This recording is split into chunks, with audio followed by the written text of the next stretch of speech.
আসসালামু আলাইকুম এভরিওয়ান। আশা করি সবাই আলহামদুলিল্লাহ ভালো আছেন। আজকে হচ্ছে যে খুবই সাধারণ এবং প্রতিদিনের সাধারণ রান্নার মধ্যে একটা আইটেম আপনাদের সাথে শেয়ার করি। সেটা হচ্ছে যে লাউয়ের খোসা হচ্ছে ভাজি। আহ এটা ভাজি করার জন্য আমি লাউটা যতটা সম্ভব আমি পারছি লাউয়ের খোসাটা খুব চিকন করে কেটে নিছি এবং লাউয়ের খোসাটা যেভাবে কাটছি ঠিক একইভাবে আলু আমি সমপরিমাণ কাটার চেষ্টা করছি, মানে সমানভাবে। আর অন্যান্য মসলার মধ্যে লাগতেছে পেঁয়াজ আমি নিছি ২টা, কাঁচামরিচ আপনার ঝাল ইচ্ছা মতো ৩টা নিছি আমি পাকা। আসলে কাঁচামরিচটা যে পেকে গেছে সেটা আরকি আপনি কাঁচামরিচ দিবেন। আমি কড়াইতে সয়াবিন তেল দিয়ে দিলাম।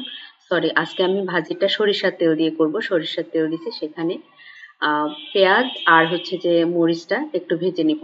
এগুলো খুবই সাধারণ এবং কমন রান্নাবান্না।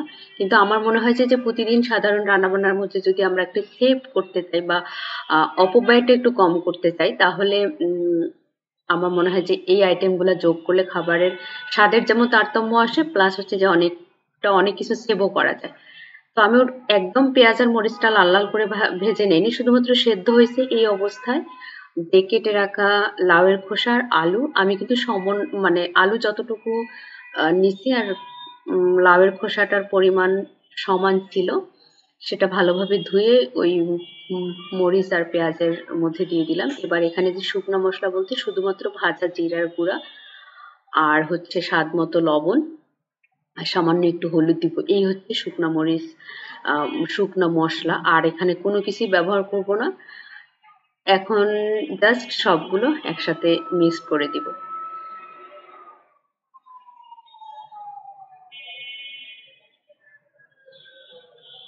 আপনাদের যদি লাউয়ের খোসার পরিমাণটা বেশি হয়, আলুটা যদি কম হয়, তাহলে আমি দেখছি যে ওটা খসখস করে, মানে খেতে অত ভালো লাগে না।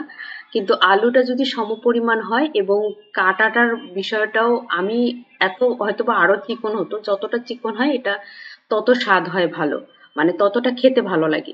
আমি এর থেকে ভালো চিকন করতে পারি না। আপনারা যদি এর থেকে ভালো চিকন করতে পারেন তাহলে সেই লাউ লাউয়ের খোসা ভাজিটা আরো বেশি টেস্টি হবে। তো চেষ্টা করবেন যতটা সম্ভব চিকন করার। আর আলুর পরিমাণ আর হচ্ছে যে লাউয়ের খোসার পরিমাণটা একদম সমান নেওয়ার চেষ্টা করবেন। আমার ভাজিটা হয়ে গেছে। এটা হতে মনে হয় ৫ মিনিটও সময় লাগে নাই। ঢেকে দিয়ে ৩-৪ মিনিট পরেই এটা হয়ে গেছে। কারণ এত চিকন করে কাটা যাতে লাউয়ের খোসা সেদ্ধ হতে বা আলু সেদ্ধ হতে খুব বেশি সময় লাগে না। আর এটা একদম পোড়া পোড়া করে আমি ভাজিনি, মোটামুটি সিদ্ধ হয়ে গেছে। তখন আমি নামায় ফেলছি। সবাই ভালো থাকবেন, সবার জন্য অনেক বেশি শুভকামনা। আমি এখানে চলে যাই। আল্লাহ হাফেজ, আসসালামু আলাইকুম। আপনাদেরকে আমি পরিবেশন করে দেখাইলাম ফাইনালি এটা দেখতে কেমন হয়েছে, খেতে কিন্তু অনেক ভালো লাগছিল।